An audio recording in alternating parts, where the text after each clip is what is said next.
Hello, wrestling fans, and welcome to 10 Count. But I'm not interviewing someone today. No.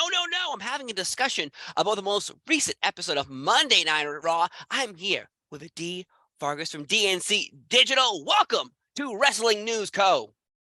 Dude, thank you so much for having me. I'm very excited. When you sent me the message, I was like, I got it. I showered for this. So I'm very excited to just Oh, you sit. smell great. Dude, it's all the what do you call it? The serotonin and all that Oh, crap that they talk about. Dude, it's all in there. Dove for men. Shout out.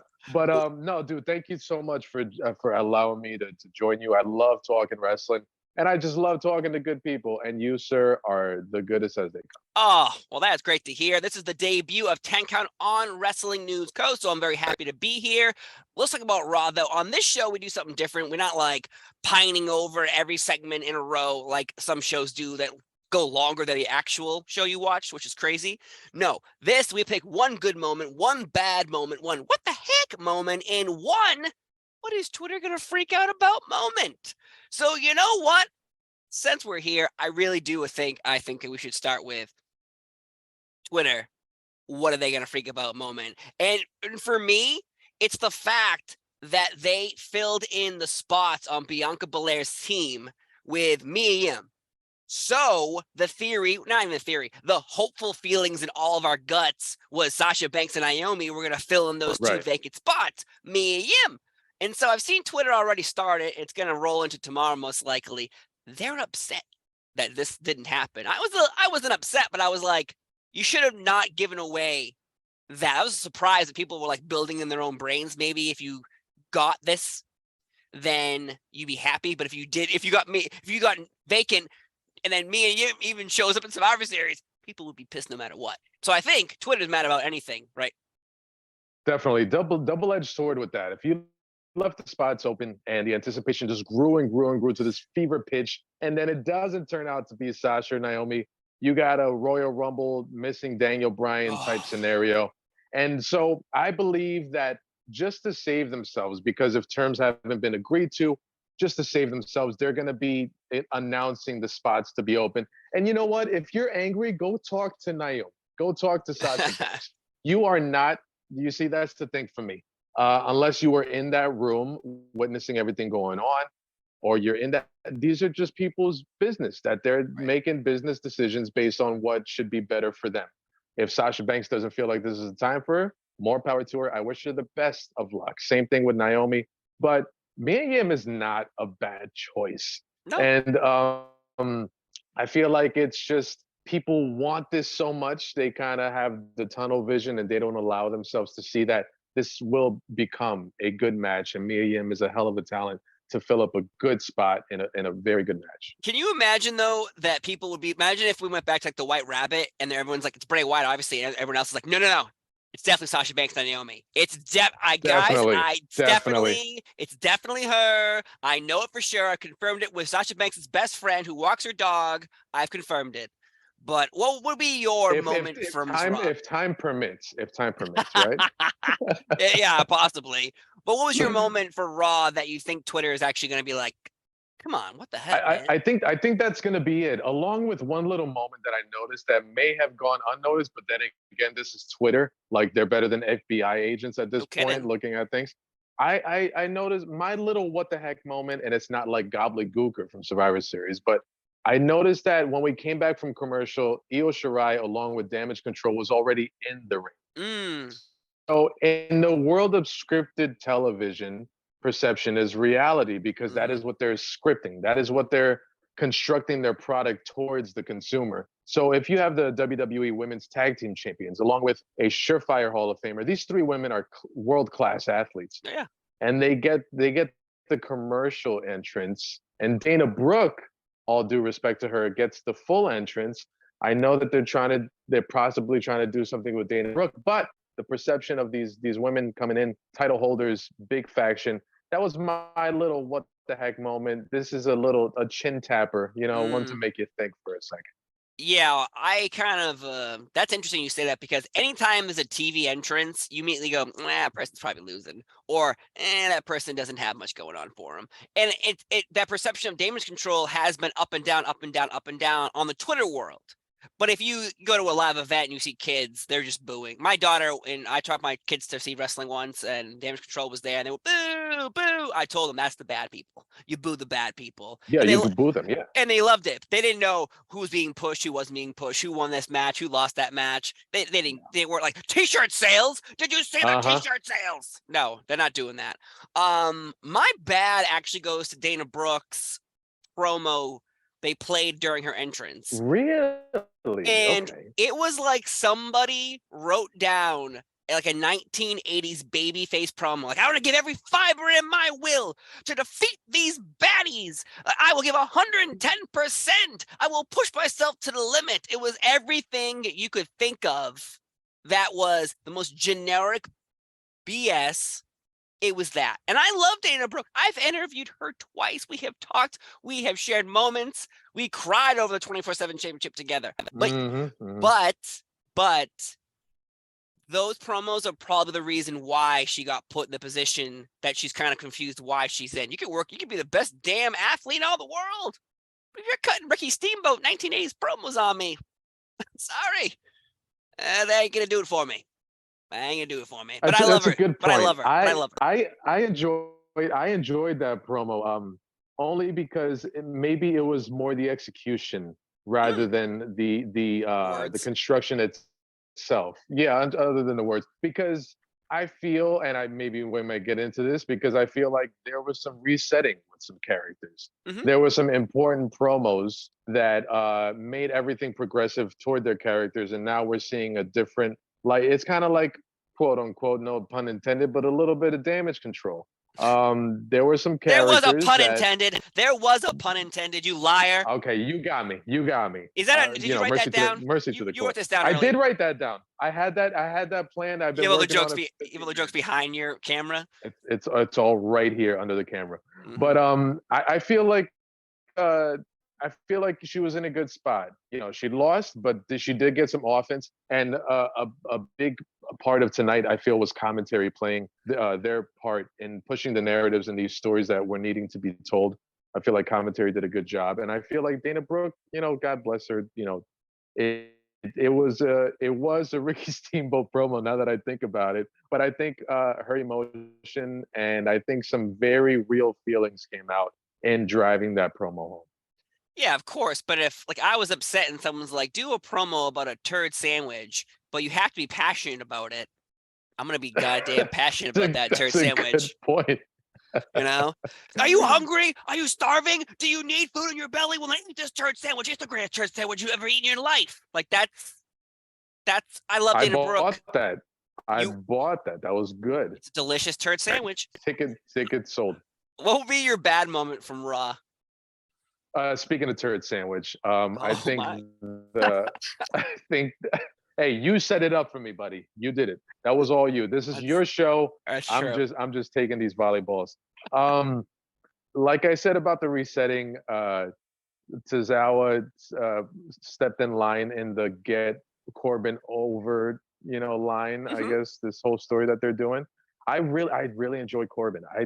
I've enjoyed him for a very long time. He's a great heel. The pairing with JBL, in theory, I can see how it works, but it's not clicking yet. But for me, it was interesting that Tozawa got some offense in there, just like Dana Brooke. I just feel the bad part for me is like, just lose the ninja costume already. We're past all this. He is an amazing wrestler. Like, let him just go out there, be like, I'm tired of this. I just beat you in poker. I want to wrestle. I'm tired of doing all of this shit. I just want to wrestle. Get rid of the ninja costume. I got actual gear on. Now let's go out there and have a great match. That's interesting you say that. Though the one thing I want to say about that whole scenario with Baron Corbin, like, someone's like, can you write me Elvis's song? The Vegas song he sings, but to make sure we don't get sued? Yeah, of course. I can do that for you. In the background, you hear like the That's Elvis. And they're like, no, that's the guy gargling. He's just gargling water. It just sounds like Elvis. You might, we're not getting sued. Check your lawyers. There's a lot of Yeah. red tape. Check your lawyers. Yeah, they're pretty good. That's actually my what the heck moment from Raw was the poker game backstage, and I'm just enjoying the poker game. And then when it led to the match, I was like, oh, somebody figured out that we know when it's Baron Corbin versus some person we never see very often, Baron Corbin's winning. So we're gonna lead you down that path versus just plant it in front of you. And I was like, all right, what the heck, indeed. But you sold me on that. You definitely sold me on that. Yeah. Well, my good moment though from this Raw actually ends up sort of like leaking into bad. Rollins versus Finn Balor main event. Great idea for a match. Great idea. But Rollins won the title last week, not 2 weeks ago. Finn Balor just booked the match against AJ Styles at Survivor Series. So going into this, I'm looking at the time, like 10:30. Oh boy. Oh, we're gonna get a good half an hour match, but there's no way Finn Balor is winning the belt. So it's really kind of like unfortunate, like torture, because you're like, okay, what's the ending? I know who wins, but how does this happen? And luckily, Theory coming out, beating up Rollins, saved that whole match for me, because I was like, I don't care what false finish happens. Seth Rollins is not losing. And that's kind of like my good. Theory beating the crap out of Rollins to save this match, to me, was just predictable. It'd be like, I don't know. Good match. I knew the ending. It'd be like going to a Thriller in a movie theater and there's like a twist, but you know the twist. So you have to watch the whole damn thing to get to the end for the twist. And you're like, oh, okay. Like, that's how I felt about that match, at least.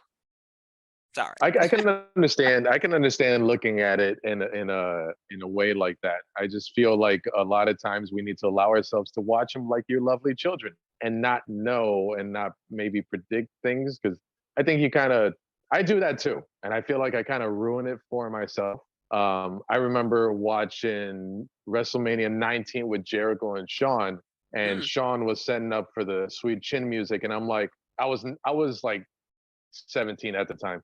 So I like to walk around like I knew what I was talking about. So I was like, he's going to miss it. Walls of Jericho, he's going to reach for the rope. He's going to pull him back. And boom, that happened. But if I just maybe allowed myself to watch that, I probably would have enjoyed it more. So when I heard like Rollins and Balor, I was like, bro, give them time.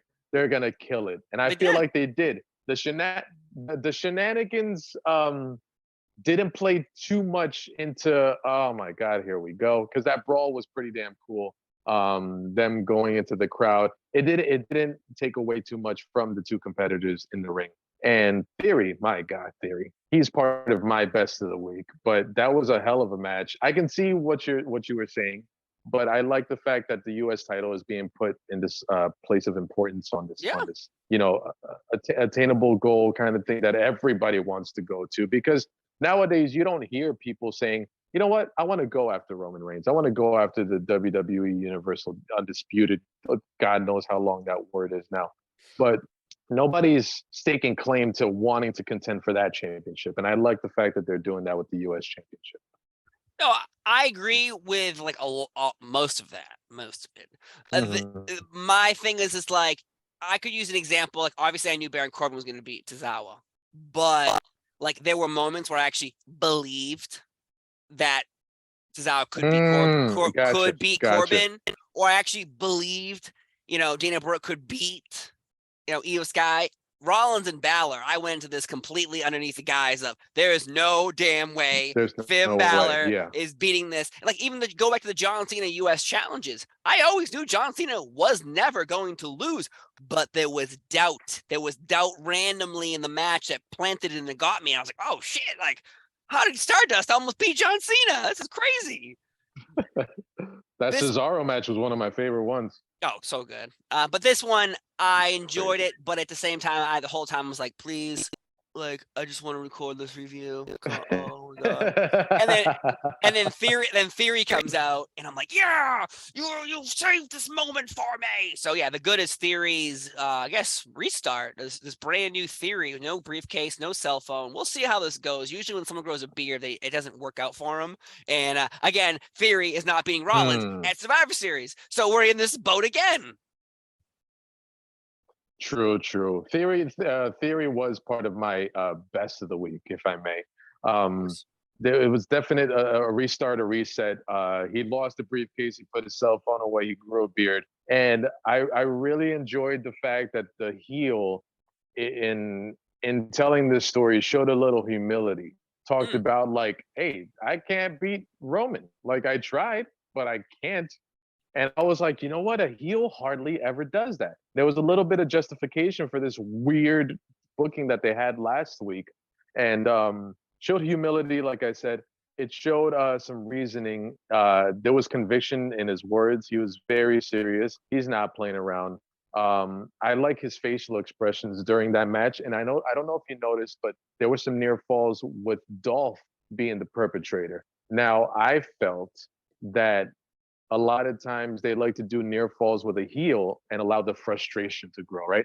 But yep. I think that the near falls with Dolph, a veteran, by the way, a perfect dance partner for Theory for this particular moment in his career. Perfect dance partner because Dolph can take a drop kick and make it look like he got shot in the face. Like his selling is Yeah. insane.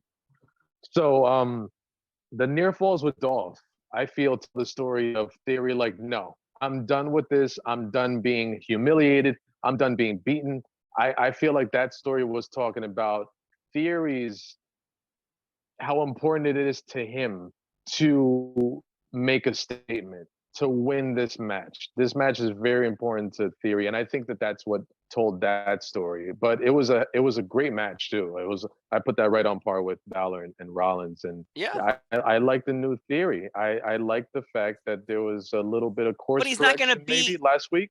Yeah, but like he's the problem though with that is in reality, then Theory should be able to beat Rollins at Survivor Series and get the belt, like progression wise for a character. But now Yeah, Rollins though is like it's the world championship belt on Raw, it seems. So it's like there's no way Theory's going to win. So you is can that build. scheduled? No, but it's quite obvious. You Oh, have but you feel like yeah, oh yeah, okay, oh yeah. god, because you have two War Games matches, very long matches, they're like 40 minutes, and then now Hmm. you have AJ Styles and Finn Balor officially. So now maybe two more matches. Uh, we'll see. I was hoping like traditional Survivor Series 4-on-4, 5-on-5 Me somehow. too, brother. I was hoping Judgment Day against the club. Yeah, I love those old school Survivor Series matches, but I think because of the War Games matches, they're gonna stay away from the. We got our multi-person matches already, so right. let's just do some singles matches. Well, on this show, I also like to do a nice little game. We put our fists to our cameras, and we either give Raw a thumbs up, a thumbs down, or a thumbs in the middle. So here we go, folks. In 3, 2, 1. Beep. I'm going like almost up, but like no, I see 65%. I sideways. see 60, It's more. maybe 70. We'll go with like 75. You passed in class today. I know, like an 80. Some of Raw to me felt like we need to discontinue these storylines, but like there's chunks for Survivor Series. But like Miz and Hmm. Dexter Loomis is not happening in Survivor Series. It's happening on Raw in 2 weeks. I think they said. Yeah. There's a bunch of little crumbs here and there that are just going to lead us to Survivor Series. And a lot of it was in the first half of Raw. And I understand. I love this new like version of Raw and SmackDown where we actually have matches that matter on those shows. But at the same time, like I I know what you're doing now. I think I figured out your repetition and your creative style, and I think now change it again because people are all going to start noticing this repetition of like some lead us to pay-per-view, some lead us to Raw, but everyone wants it all to lead to a pay-per-view match, which is impossible because there's so many people on the rosters now, which I love. But yeah, I gave Raw like an 80, like a 75 and 80. So there you go. No, yeah. If we can play like percentages, I think I'm right there with you. You know, there's still room for improvement. There's still booking decisions that I feel personally, not saying that I'm right, but I just No, feel that, you know, maybe we should go this way, maybe we should go that way. But I do. I talked about this last week on a Spaces, and I think I tweeted it. I was like, if Vince McMahon was still booking, I think we'd be complaining about a lot more right now. So yeah, I'm looking at it from that angle. yeah, Saying that Triple H is trying his best. He's like, what, 4 months in? Yeah, sure. He was in the creative meetings, and I'm sure he had a lot of sway back then, but now it's all his. So I feel like there's a lot of pressure on him, and because we're just like, we want it now and we want steaks.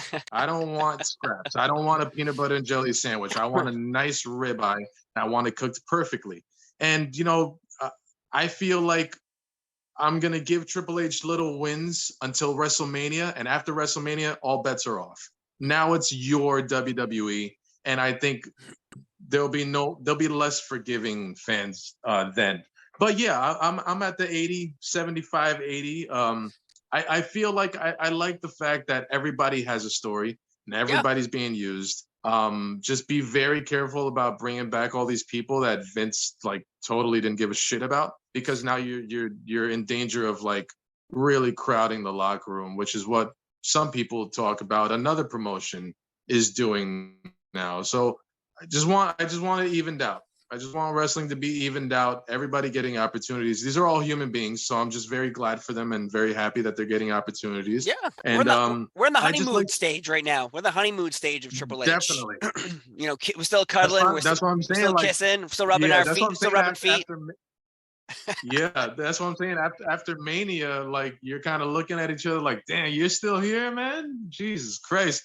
Like go out with your girlfriends or something, because it's gonna be yeah, it's gonna get a little crazy. But I just like the trajectory. I'm excited for Survivor Series. I'm excited to see what a Royal Rumble looks like from Triple H's book, and what a WrestleMania look like from Triple H's book. There's a lot of things going on. Yeah, there's a lot of good things going on with Survivor Series, and I'm pumped. You're pumped. We are all pumped, and thank you so much for being here on the first episode of 10 Count, talking about Monday Night Raw. 10 Count's always been about interviews, but this time it's about interacting, having a conversation, not me going, give me a headline so all the wrestling websites will write that I said that about you, which I usually do. Hey, those are working. Those are paying the bills, I tell you. They're paying the bills. Well, thank you so much for being here on 10 Count. I've been Steve Paul. He's been D Vargas. Have a great day, and we'll see you next time. Bye-bye.